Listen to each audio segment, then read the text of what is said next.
देखो तो सही, इतनी आसानी से दीन नहीं आ जाया करता। ये बैठे कुरान वाली जमात बैठी हुई है, अल्लाह की कसम खा के कहता हूँ, जब हम घर से चला करते हैं ये कुरान वाले चलते हैं, क्या तुमने नहीं देखा माँ की आंखों में आंसू होते हैं, बाप भी छुप के किसी कमरे में रोता है, तुम्हें क्या लगता है ये जो महीने भर से मदरसे के अंदर है, 3 महीने से जो बच्चा वतन नहीं गया है, क्या उसे माँ प्यारी नहीं है, क्या उसे बाप प्यारा नहीं है, क्या उसे अपनों की मोहब्बत नहीं है? नहीं प्यारे, इनकी भी माँ इन्हें चांद कहती है, तेरी माँ भी तुझे चांद कहती है, ये भी बाप के जिगर का टुकड़ा है, तू भी बाप के जिगर का टुकड़ा है, लेकिन फर्क इतना है दुनिया वालों को माँ बाप ने दुनिया के लिए इंतखाब किया है और कुरान वालों को माँ बाप ने मुस्तफा के दीन के लिए मुंतखब किया है। इन माँ बापों को सलाम करो जिन्होंने ये कह के बेटे भेजे हैं हम बेटों की जुदाई गवारा कर सकते हैं, कुरान से दूरी गवारा नहीं कर सकते। जनाजा पढ़ाना था, हमने कहा ये ज़कात हो रहे हैं, जिन्हें हमारी कब्र पे कुरान पढ़ना था इन्हें हमने कहा ये चंदा खो रहे हैं। ओ गैरत कर, जिस दिन ये मिट गए कोई कान में अजान देने वाला नहीं होगा। जितने चाहो नारे लगा लो, जितने चाहो छल कूद कर लो, खुदा की कसम खा के कहता हूं जनाजे रखे रह जाएंगे, किसी को सना तक याद नहीं होगा। गलत नहीं कह रहा हूं, माफ कीजिएगा, आज इल्म से बहुत दूरी है। 4 तकरीरें मोबाइल पे सुन ली, बन गए दीनदार, 4 शेर याद कर लिए, बन गए दीनदार। दीन इतना सस्ता भी नहीं है और इतना आसान भी नहीं है। हाँ, मैं कभी कभी मदरसों में जाना होता है, छोटे छोटे बच्चों को जब कपड़े धुलते देखते हैं ना तो यूं देखते हैं, हम लोग यूं देखते हैं। लोग कहते हैं कि बुजुर्ग आदमी वो होता है जिसके बाल सफेद हो जाते हैं। मैंने कहा नहीं, उम्र बुजुर्ग नहीं बनाती, हालात बंदे को बुजुर्ग बना देते हैं। जिस उम्र में मदरसे वाले बच्चे कपड़े धुलते हैं ना, उस उम्र में स्कूल वाले बच्चों को ना नाक साफ करनी तक नहीं आती, क्योंकि उनके दाएं बाएं पीछे लोग लगे रहते हैं। तुमने नहीं देखा, स्कूल की ड्रेस अलग, जूते अलग, कपड़े अलग, बैग अलग, मोजे अलग, सारी चीजें अलग है। उतार के फेंक दिया, कोई रखता फिर उठा के? घर वाले रखते हैं ना, घर वाले रखते। मैं इन कुरान वालों के कदमों पे कुर्बान जाऊं, इनको एक एक जूता संभाल के रखना आता है। कपड़े कितने मैले उतारने हैं ये खुद फैसला करते, किस तरह से धुलने ये खुद फैसला करते। कभी जाके देखो तो रोना भी आता है, रोना भी आता और ख्याल भी आता है, कुरान इतनी आसानी से तो सीनों में नहीं उतरता, इतनी आसानी से तो हाफिज कुरान लोग नहीं बन जाते। मैं सलाम करता हूँ माओं को, जब बच्चे वतन से चलते हैं ना तो सबको बच्चे प्यारे होते। मासूम थी ये मत्ता बहन, आंचल उठा के कहती है अल्लाह मेरे भाई को कुरान की दौलत अता कर देना। माँ रो के कहती है अल्लाह दिया थे मैंने तेरी अमान में, मेरे मालिक मेरे लाल को सलामत रखना। जरा फर्क तो देखे सही, सोचे तो सही। स्कूल का बच्चा सुबह उठे, माँ पूछती है बेटे लंच वाले डब्बे में क्या डालना है? बच्चा कहे अम्मी आज मुझे ब्रेड पकौड़ा लेना है, आज मुझे ब्रेड आमलेट लेना है, आज मुझे फला चीज लेनी है, फला चीज लेनी है। उसकी मर्जी से लंच बॉक्स पैक किया जाता है, उसकी मर्जी से खाना तैयार किया जाता है। लेकिन जब ये मदरसे वाले मदरसे आते हैं ना, खुदा की कसम कोई नमक को पूछने वाला नहीं होता है, कोई मिर्च को पूछने वाला नहीं होता है, लेकिन किसी से शिकवा नहीं, किसी से शिकायत नहीं। क्यों? क्योंकि हमें कुरान हासिल करना है, हमें दीन सीखना है, इसलिए ये सारी कुर्बानियां होती हैं, इसलिए ये सारी मुसीबतें उठाई जाती हैं। फिर जब आ गए मदरसे, बाप के दिए हुए वही 300 रुपए, याद है ना 300 रुपए मैंने कहा था, वही 300 रुपए जो अब्बा ने जेब में रख के थपकी दे के कहा था जा अल्लाह तेरे 300 में बरकत करेगा। कसम खा के कहता हूँ उन 300 में ऐसी बरकत हुई है, लोग लाखों रुपए लेके आज सामने खड़े रहते हैं। ये उसी 300 का कमाल है, ये उसी 300 का कमाल है। अल्लाह ने इतनी बरकत उन 300 में दी है कि आज लोग पैसा लिए खड़े रहते हैं। ये उस 300 का कमाल है। जब आए मदरसे के अंदर, हम कितने बड़े जिम्मेदार बन गए, ये कितने बड़े जिम्मेदार बन गए, इतने बड़े जिम्मेदार बन गए ये लोग कि कब और कितना खर्च करना है कोई इनसे बेहतर नहीं जानता, कोई इनसे बेहतर नहीं जानता है।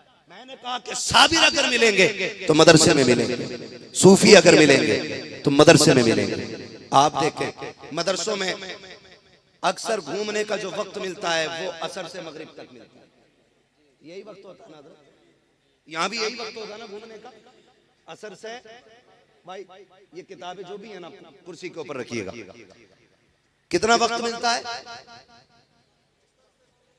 बोले जरा, नाम तो याद है ना नमाजों का। असर से मगरिब तक बच्चों को वक्त मिलता घूमने का। उसी वक्त में ये घूमने निकलते, शहर भी होते, गांव भी होते, और अच्छे इलाके भी होते, और बड़े गए गुजरे भी, सब तरह के इलाकों में मदरसे होते। मैं आपसे एक बात अर्ज करूं, कभी आप मदरसे के बच्चों को असर बाद निकले, घूमने गलियों में गए, किसी दुकान के आगे खड़े हो, जब दुकान के आगे खड़े हुए ना तो वहां अमीरों के बच्चे थे, कोई बिस्किट, कोई टॉफी, कोई चॉकलेट, अपनी पसंद से लोग ले रहे। लेकिन कुरान वाले बच्चों को आप देखें, इसके भी तो सीने में दिल था, ये भी तो चाहता था मैं भी कुछ खाऊं, लेकिन जब जेब पे हाथ गया बाप की गुर्बत याद आ गई। और लोग कहते हैं इसे 28 साल के को रिश्ते निभाने नहीं आए, मैं कहता हूं मदरसे के 8 साल के बच्चे को रिश्ते निभाने आ जाते हैं। जब जेब पे हाथ गया, दिल में आया मैं भी खाऊं, इस ख्याल के आते जेब में हाथ डाला।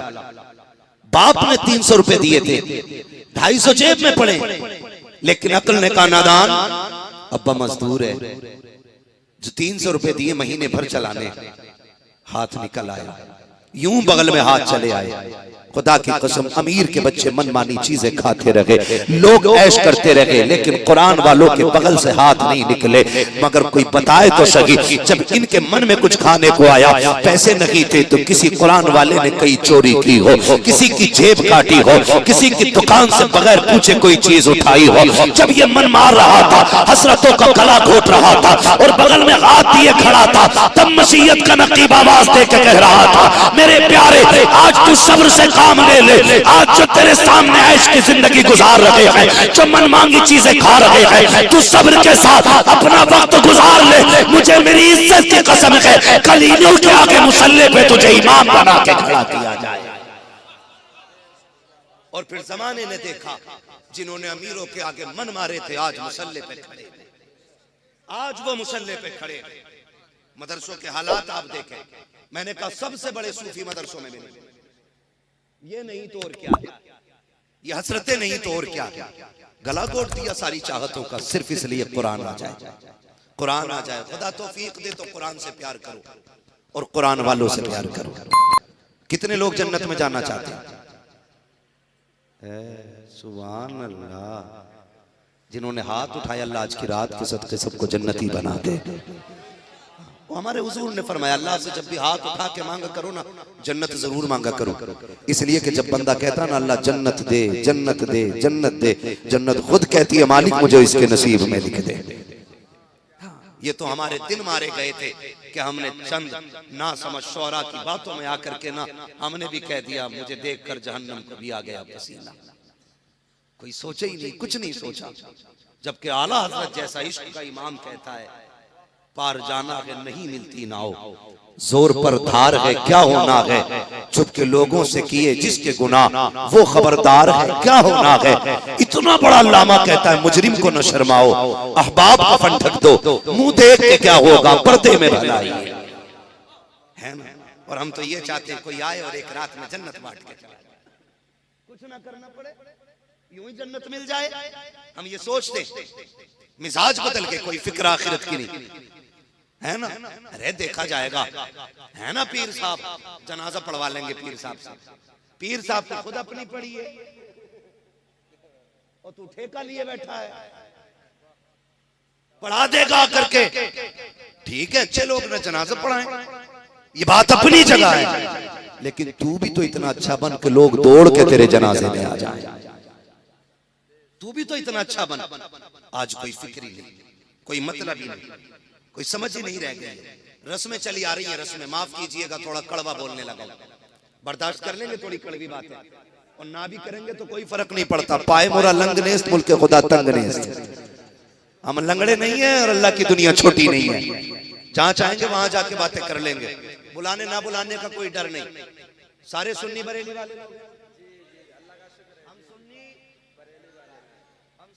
बरेली वाले हैं जो सुले कुल्ली है ना, वो कतई ना बोले, मुझे मतलब भी नहीं है उनकी गुफ्तगू का। मुझे तो चार चाहिए, मुस्तफा के वफादार चाहिए। हम सुन्नी बरेली वाले छत के चौके में भी लगा सकता हूं तकरीर, लेकिन नतीजा छक्कों से कुछ नहीं होना, चौकों से भी कुछ नहीं होना। नतीजा यह है कि जब बात यहां तक आ जाए तब कुछ हल निकलेगा, तब कुछ हल निकलेगा। मैं बात आपसे अर्ज करना चाहता हूं, चूंकि हम सुन्नी बरेली वाले लोग हैं ना, हमने ना सारा ही जोर तीजे पे दे रखा है, सारा जोर 40वें पे हमारा, जो बचे कुचे जोर थे वो उर्सों पे लग गए। ठीक है ना, चूंकि तीजा अहले सुन्नत की पहचान है, 40वां अहले सुन्नत की पहचान है, फातिहा अहले सुन्नत की पहचान है, उर्स अहले सुन्नत की पहचान है। ये बाकी रहने चाहिए, लेकिन मौत की भी तैयारी होनी चाहिए, मौत की भी तैयारी होनी चाहिए। सारे लोग ना एक ही काम करते हैं, हम लोगों के मिजाज बन के मिजाज, माफ कीजिएगा, लोग हमारी हरकतों को देख के आला हज़रत को बुरा भला कहते हैं। हमारे यहां मैंने ये देखा, जब इंतकाल हो जाता है ना तो लोग मार्केट जाते हैं, सबसे पहले क्या खरीदते हैं? क्या खरीदते हैं? जोर से कहां मिलता है ये? किसकी दुकान पे? कपड़े की दुकान पे। जहां पैंट खरीदता ना वहां झांक के देख कफन भी होगा,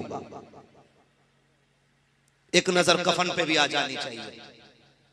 थोड़ा सा फिर डर डर के, यहां से भी कटी है, यहां से भी फटी है, अब तो पूरी जाली लगा के घूम रहे पैंट में। हाँ, यहां इतने कपड़ों में भी ठंड लगती है, इसे फटुओं में भी नहीं लगती। ये कंडीशन है हमारी। कोई फैशन कह रहा है, कोई तरक्की कह रहा है, नए नए नाम दिए जा रहे हैं। तो मार्केट जाके सबसे पहले क्या खरीदते हैं? कफन। और दूसरी चीज हदिया करते हैं कुरान का। और पेटी पे लिखवा के लाता अब्बा का नाम इतना मोटा मोटा करके। भैया देखो, मैं नाम लेने वाला हूं, अगर किसी का हो ना तो बुरा ना मानिएगा। बराए की साले सवाब अब्दुल जब्बार,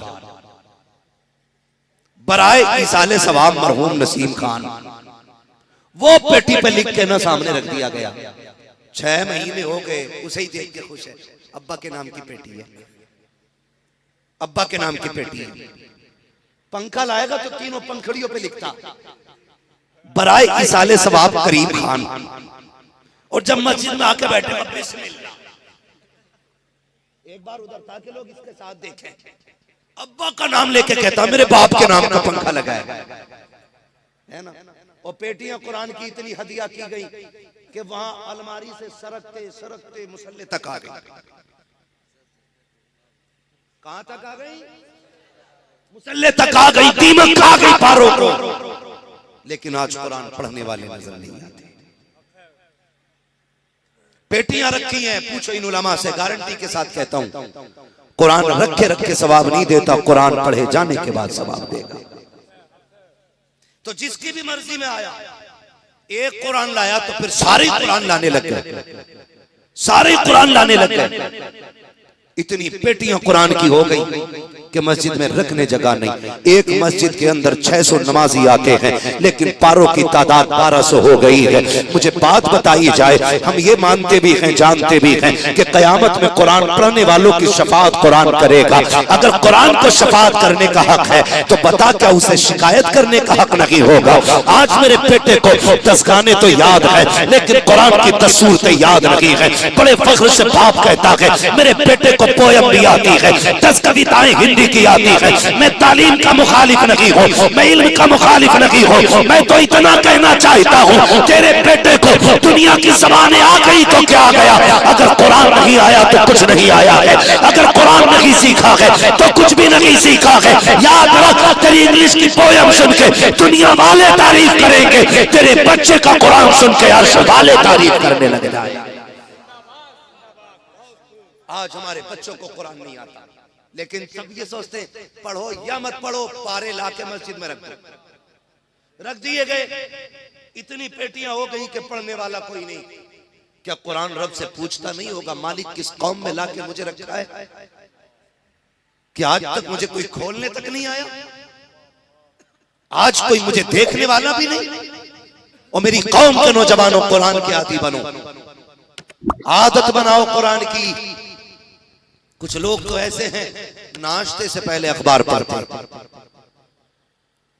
ब्रश बाद में करते हैं, अखबार पहले चाटते हैं और फिर उसके बाद चौराहे पे निकल के ना दुनिया को खबर देते हैं। आज उसकी सरकार गिर गई और उसकी बन गई। जिससे घर नहीं चलता वो देश चलाने की बातें करता बाहर खड़े होकर के। फिर कुछ लोग ढलुए होते हैं, उनकी हाँ में हाँ मिलाने बैठ जाते हैं। वहां पे ठीक है यार, है पता भूरा को कितना पता है। राजस्थान की बातें यही बता रहा था, चाय की दुकान। ओ भूरा, तुझे खाली राजस्थान की बातें पता है, कब्र की बातें याद नहीं। मस्जिद के अंदर पेटियां ला के रख दी गई। बताओ रख के अब्बा को सवाब होगा? जब तक पढ़ा ना जाए सवाब नहीं होगा। माफ कीजिएगा, हम इतने अच्छे लोग हैं कि हम कुरान वालों की दावत उस वक्त तक नहीं करते जब तक हमारी अम्मा मर ना जाए। उस वक्त तक इमाम के लिए जोड़ा नहीं आएगा जब तक अब्बा का 40वां नहीं आएगा।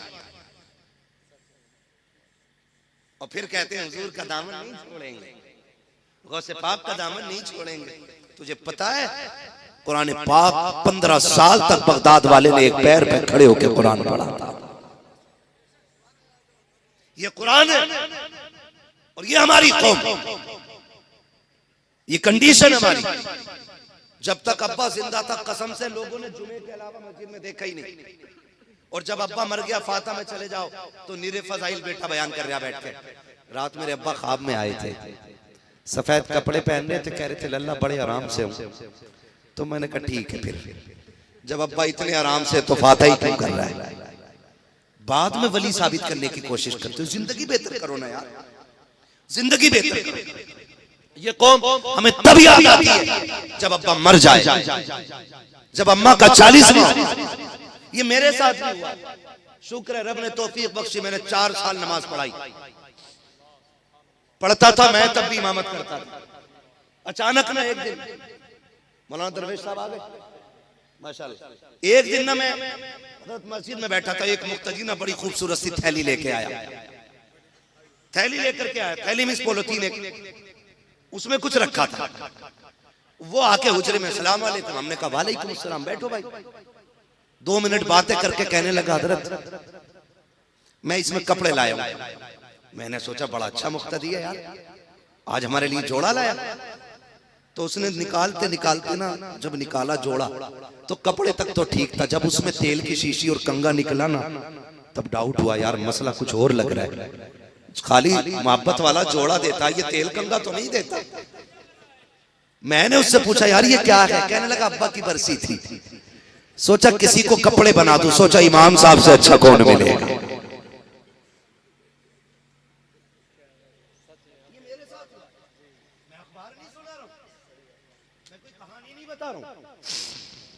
उसने कहा कि ये आपसे अच्छा कौन मिलेगा? मैंने कहा ना भागा निकल के।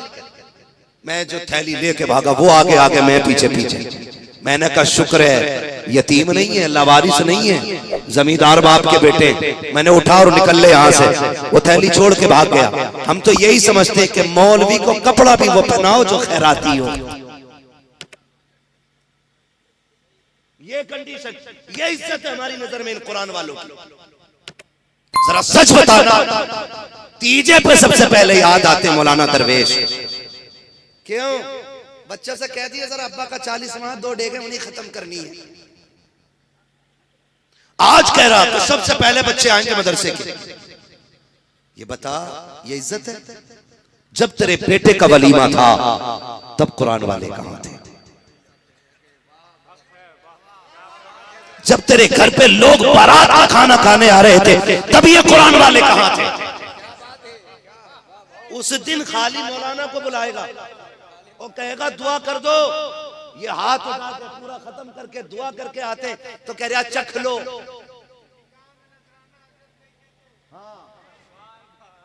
क्या कह रहा है? चख लो। फिर भी नहीं कहता खा लो।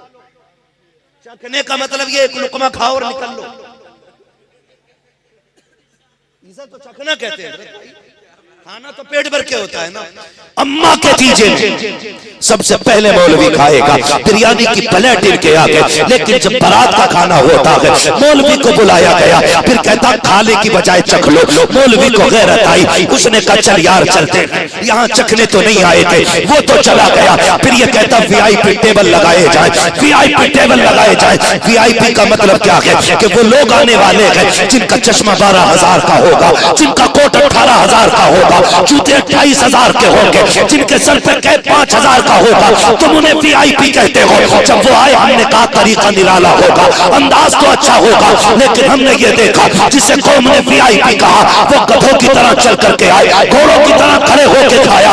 आधा खाते रहे, आधा फेंकते रहे। खाने की इतनी बेकदरी हुई है कि खाने की बरकत चली गई। जब खाना खत्म हुआ, फिर किसी ने कहा ये क्या हो गया? फिर कहते मौलवी ने फाता सही से नहीं पढ़ी थी, इसलिए खाना खत्म हो गया है। मैं कहता हूँ जबान को लगाम दे, इसकी जबान की वजह से बेबरकती नहीं हुई है, तेरे तरीके की वजह से हुई है। तूने कुत्तों की तरह खिलाया है, इसलिए खाना कम पड़ गया है। काश मुस्तफा की तरह खिलाया होता, खाना बच भी जाता, बरकत आ भी जाता। हाँ, उन्हें VIP कहते हैं हम लोग। VIP पता चलेगा मरने के बाद VIP कौन होता। पहली बात तो दावत ही नहीं होती मदरसे वालों की। अगर शादी में दावत भी कर दे तो अच्छन भूल जाता है। 4 बजे मदरसे से फोन आता, क्या हुआ भाई? खाना तैयार। अरे वो तो खाना तो सब खा गए लोग, आप नहीं आए खाने के लिए, आप नहीं आए खाने के लिए। तुझे मैं बताऊं, ये कुरान वाले लोग बड़े बागैरत लोग होते हैं, बेगैरत नहीं होते। कहलवा तो दिया था सुबह, इज्जतदार लोग हैं, कहलवा दिया था, और बात है लेने आना पड़ेगा तब ये खाने जाएंगे। करे वो दिमाग से निकल गई बात, दिमाग से निकल गई। ये तरीके हमारे। और फिर कहते हैं हमें कुरान प्यारा है, हम कहते हैं हमें कुरान वाले प्यारे हैं। क्या मसला भाई? फिर उसके बाद हम कहते हैं हमें कुरान प्यारा है, कुरान वाले प्यारे। ओ भाई, ये कुरान से प्यार नहीं है, ये कुरान से प्यार नहीं है। तुम जिन्हें VIP कहते हो वो VIP नहीं। हुजूर से पूछ VIP कौन है?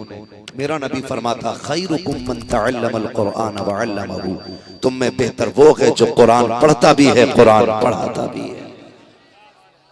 वो सबसे बड़ा VIP होता है। और वही आ रहा है बस्ती जेल, उसी के लिए मैयत पे कपड़े बने। बदलो अपने तरीके। कभी बेटे के निकाह पे भी कपड़े बना, कभी घर के वलीमे में भी कुरान वालों को पहले बुला, फिर पता चलेगा कि इनके कदमों की बरकत क्या होती है, बरकत क्या होती है। जाओ, गारंटी है मेरी। इदारे का नाम क्या है? अंजुमन इस्लामिया। मदरसे गए कभी? आप देखा मदरसा? देखा? जिन लोगों ने हाथ उठा के बता दे कितने लोगों ने देखा? अरे माशाल्लाह, जी हो, सलामत रहो। देखा है ना? ये बच्चे बेड पे सोते हैं, चारपाई पे, किधर लेटते हैं? नीचे लेटते हैं, नीचे लेटते हैं। हाँ, नीचे लेटते हैं ये लोग कुरान पढ़ने वाले। और जो गद्दे होते हैं ना, इनके गद्दे, हम मदरसों में जिंदगी गुजारी है मैंने। कभी कभी कुछ ऐसे तलबा होते हैं जो 8 साल एक ही बिस्तर पे गुजार जाते हैं, और गद्दे इतने कमजोर होते हैं, गद्दे भी अगर पैर रख दो तो नीचे की ठंडक दिमाग तक आती है। इतने ठंडे गद्दे होते क्योंकि रूई टूट चुकी है। हाँ भाई, उसने जो सुभान अल्लाह कहा ना, उसने भी ठीक कहा है ना, उसने भी ठीक कहा। तो इतने ठंडे बिस्तर होते कि कभी कभी दिमाग तक ठंडक जाके लगती है, दिमाग तक। लेकिन जानते हो, आज तक कोई मदरसे में ठंड की वजह से मरा नहीं है। कोई मरा नहीं है। अगर स्कूल का बच्चा 5 मिनट नंगे पैर घर के फर्श पे दौड़ ले, अगले दिन प्रिंसिपल के रूम में घंटी बजती है, कहा छुट्टी दे दो। क्यों? बच्चे को निमोनिया हो गया। क्या हो गया?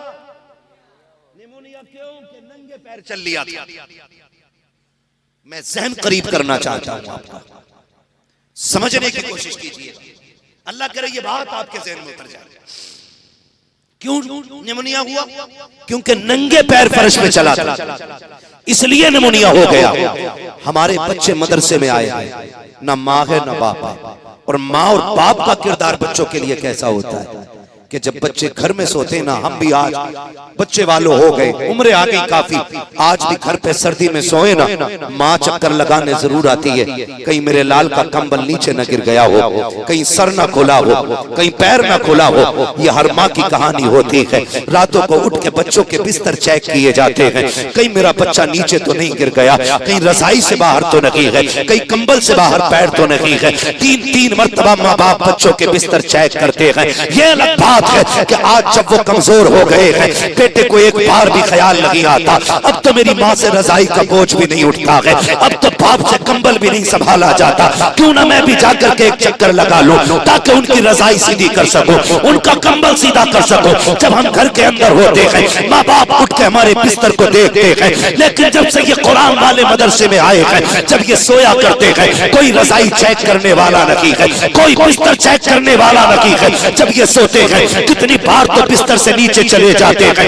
गद्दा अलग होता है, ये फर्श पे पड़े रहते हैं, ना पीछे गद्दा है ना ऊपर रजाई है, ऐसी ठंड पे पड़े रहते हैं। फिर और देखो इनकी हिम्मत हो, इनकी हिम्मत देखिएगा। दुनिया सुबह में उठने के बाद 8 बजे उठ के गीजर का पानी इस्तेमाल करती है, मगर बाहर कुरान वालों तुम्हारी हिम्मत और हौसले को सलाम। ये 3 बजे उठते हैं, ठंडे पानी से वुजू करते हैं, 3 बजे उठने के बाद चट्टी चटाई पे बैठ करके कुरान पढ़ने लग जाया करते हैं। न पानी गर्म है, न बिस्तर गर्म है, न उठने का कोई टाइम है, न बैठने की कोई जगह है, मगर कुर्बान जाओ कुरान वालों की अजमत में। खुदा की कसम आज तक कोई ठंड की वजह से नहीं मरा है। मुझे बताओ तो सही, जब ये घर पे एक दिन चलने पैदल इनको निमोनिया हो जाता है, ये रोज जमीन पे बैठते हैं, आज बीमार क्यों नहीं हो रहे हैं? तो वजह ये है कि जब हम घर पे होते हैं तो माँ बाप बचाते हैं, जब मदरसे आ जाते हैं तो रसूल पाक बचाया।